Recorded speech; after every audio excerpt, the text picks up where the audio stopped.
Good morning student. Last time हमने friction force के बारे में सीखा था।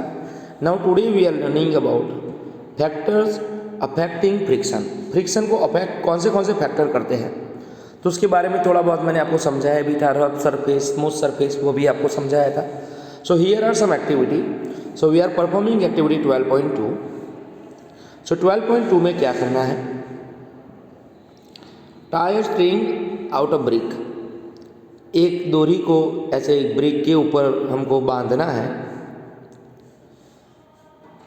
Bye spring balance. तो स्प्रिंग बैलेंस से एक स्ट्रिंग को ब्रिक के ऊपर, ईंट के ऊपर बांधना है ना। देन क्या करना है, you need to apply some force. थोड़ा फोर्स आपको अप्लाई करना है, थोड़ा फोर्स, जब तक ईंट ब्रिक खिसके ना, अपनी जगह छोड़े ना, मूव ना करे, तब तक का आपको ये वो रीडिंग लेना है। You need to apply some force, note down the reading on the spring balance. Spring balance, इसको स्प्रिंग बैलेंस कहते हैं। स्प्रिंग बैलेंस का रीडिंग आपको नोट करना है। When the brick just begin to move, थोड़ा ही जैसे मूव करे तुरंत आपको रीडिंग नोट कर लेना है। And it gives you a measure of the force of friction, और उससे आपको फोर्स ऑफ फ्रिक्शन का मेजरमेंट आपको मिलेगा। तो इसमें जो रीडिंग होगा वह फोर्स ऑफ फ्रिक्शन होगा between the surface of brick and the floor. तो ये जो फ्लोर है और ये जो ब्रिक है, दोनों के बीच की सरफेस का जो फोर्स ऑफ फ्रिक्शन है वह हमको इसके अंदर रीडिंग दिखाएगा स्प्रिंग बैलेंस में।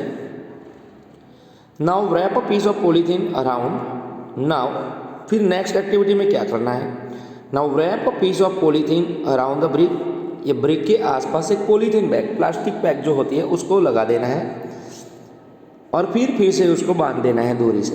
And repeat the activity. Do you observe any difference in the reading of the spring balance in the about two cases. तो दोनों केसेस में आपको स्प्रिंग बैलेंस की रीडिंग में डिफरेंस लगा, तो ऑब्वियसली आपको दोनों में डिफरेंस लगेगा। क्यों? So when we are putting the plastic bag और polythene bag under the brick, तो ब्रिक के नीचे जैसे पॉलीथीन बैग रखेंगे तो फ्रिक्शन बहुत ही कम हो जाएगा। सो ब्रिक का फ्रिक्शन ऑफ फोर्स बहुत ही कम हो जाएगा। तो ब्रिक की सरफेस और टेबल की सरफेस के बीच में फ्रिक्शन कम हो जाएगा, because it is smooth surface. So what might be the reason for this difference. Repeat this activity by wrapping a piece of jute bag. तो यही एक्टिविटी फिर जूट बैग लगा के निक करनी है। व्हाट डू यू ऑब्जर्व, अब क्या observe कर पाओगे, तो हर बार आपका स्प्रिंग बैलेंस का रीडिंग डिफरेंट होगा because of force of friction कम ज़्यादा होने की वजह से। सो फोर्स ऑफ फ्रिक्शन उसकी सतह जो होती है, उसकी सतह मतलब उसकी जो सरफेस होती है उसके ऊपर डिपेंड होता है। Now here are some information about spring balance. Spring balance के कोई इंफॉर्मेशन दी हुई है। So spring balance is a device used for measuring the force acting on an object. तो स्प्रिंग बैलेंस ऐसा डिवाइस है which is used for measuring the force acting on an object. Object के ऊपर कितना force लगाओ, friction force, उसको major करने के लिए होता है। It consist of a coiled spring, उसके अंदर एक स्प्रिंग होती है यहाँ पे। It consist of coiled spring which get stretched when it force applied to it. उसके ऊपर जब फोर्स अप्लाई होता है तब वो खींची जाती है, मतलब स्ट्रेच होती है। Stretching of the spring is measured by a pointer. यहाँ पे जो पॉइंटर होता है उससे स्प्रिंग स्ट्रेचिंग होती है, जो यहाँ पे स्केल दिए हुए ग्रेजुअल स्केल उस पर दिखाई जाती है। And the reading on the scale gives the magnitude of the force. और रीडिंग से मैग्नीट्यूड ऑफ द फोर्स मतलब फोर्स की तीव्रता, फोर्स का मैग्नीट्यूड हम जान सकते हैं। Now here another activity 12.3। तो इसमें क्या करना है, ये एक्टिविटी आपको जानने के लिए है कि फोर्स ऑफ फ्रिक्शन के लिए why surface is important for it. Surface क्यों इम्पॉर्टेंट है ये आपको समझने में आएगा। Make an inclined plane on smooth floor. Make an inclined plane on a smooth floor on a table. You may use a wooden board supported by brick or books. Put a mark with a pen at any point A on the inclined plane. Now let a pencil shell move down from the point. तो ये कैसे करना है, तो यहाँ पे दिखाया हुआ होगा। सो इसमें कुछ नहीं है, मैं आपको समझा देता हूँ सीधा ही। सो ऐसे बुक का बंच रख के वहाँ पे एक नोटबुक रखनी है, उसके ऊपर एक सेल लेना है हमको, और सेल को यहाँ से विदाउट अ फोर्स फोर्स लगाए बिना छोड़ देना है। तो पहली बार ये टेबल में यहाँ तक पहुँच गया। टेबल की जगह आप सरफेस भी नीचे की टाइल्स भी रख सकते हो। तो यहाँ पहुँच गया। इन अ सेकंड थिंग, तो सेकंड बार जब हमने एक्टिविटी करनी है तब क्या करना है, बीच में कपड़ा रख देना है, कॉटन। तो जब कॉटन क्लॉथ यहाँ पे रख देंगे तब ये सेल को जैसे ही यहाँ से छोड़ा जाता है ये यहाँ तक पहुँचता है। पहली बार यहाँ तक पहुँचा, उसकी एजिस तक पहुँच गया। क्यों? तो ये सरफेस जो थी टेबल की सरफेस वह स्मूथ थी। जैसे ही कॉटन क्लॉथ डाला हमने तो वह सरफेस थोड़ी सी रफ हो गई। तो सरफेस रफ होने की वजह से ये कैसा हो गया, सेल रुक गया। अगेन थर्ड टाइम इसमें हमको सैंड भरनी है, मिट्टी लेनी है। थर्ड टाइम में ये भी लिखा होगा। Repeat this activity bye spreading a thin layer of sand over. Sand यहाँ डाल के, इसकी कॉटन क्लॉथ की जगह सैंड डाल के आपको चेक करना है कि सेल कहाँ तक जाता है। सो maintain the same slope throwing the activity. Slope हमको चेंज नहीं करना है और एक्टिविटी सैंड लेके, कॉटन क्लॉथ लेके और एक बार टेबल से ही करनी है। तो तीनों एक्टिविटी में हमको क्या दिखने को मिलेगा, 3 टाइम्स सेल की जो मूवमेंट है डिफरेंट डिस्टेंस पे होगी। तो जैसे स्मूथ सरफेस थी तो फोर्स ऑफ फ्रिक्शन कम था, लेस था, इसीलिए सेल ज़्यादा दूरी तक गया।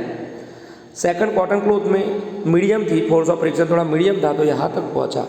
और थर्ड में जब हम सैंड लेंगे तो सेल शायद यहाँ तक ही पहुँच पाए, क्योंकि सैंड के अंदर सेल रफ सरफेस होने की वजह से वहाँ फोर्स ऑफ फ्रिक्शन बहुत ही ज़्यादा लगेगा, तो वो वहाँ ही रुक जाएगा।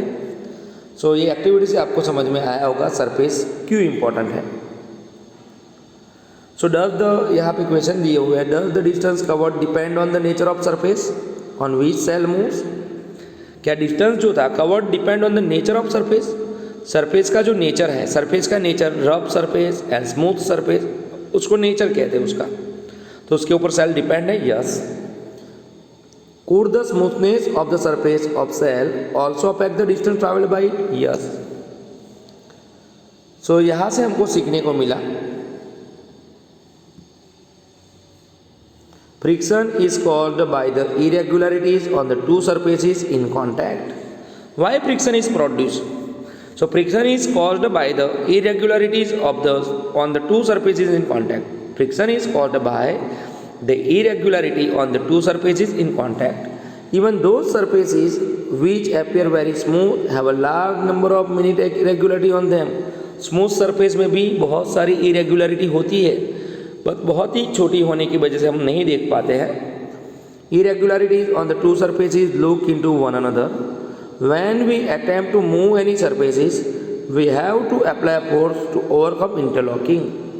क्या लिखा हुआ है? When we attempt to move any surface, कोई भी सरफेस पे हम मूव करते हैं, we have to apply force to overcome interlocking. पहले इंटरलॉकिंग हो जाता है, दोनों की सरफेस एक दूसरे में मिल जाती है। On a rough surfaces there are a larger number of irregularity. Rough surface में बहुत सारी इरेगुलरिटी होती है। So the force of friction is greater if a rough surface is involved. अगर रफ सरफेस होगी तो फोर्स ऑफ फ्रिक्शन ग्रेटर मतलब ज़्यादा होगा। तो ऐसे आप देख सकते हो ये टेबल की सतह और बुक की सतह के बीच में इतनी सारी इरेगुलरिटी होती है, बट हम देख नहीं सकते, we can not see this clearly, but irregularity होने की वजह से ही वो अपने आप स्टॉप हो जाता है थोड़ी देर बाद। तो स्टूडेंट्स आज मैंने ये समझाया, यहाँ तक आपको अच्छे से समझना है और ऐसी एक्टिविटी आपको घर पे भी करनी है। So you can better understanding in it, तो आप अच्छे से इसमें समझ पाओगे। Thank you very much.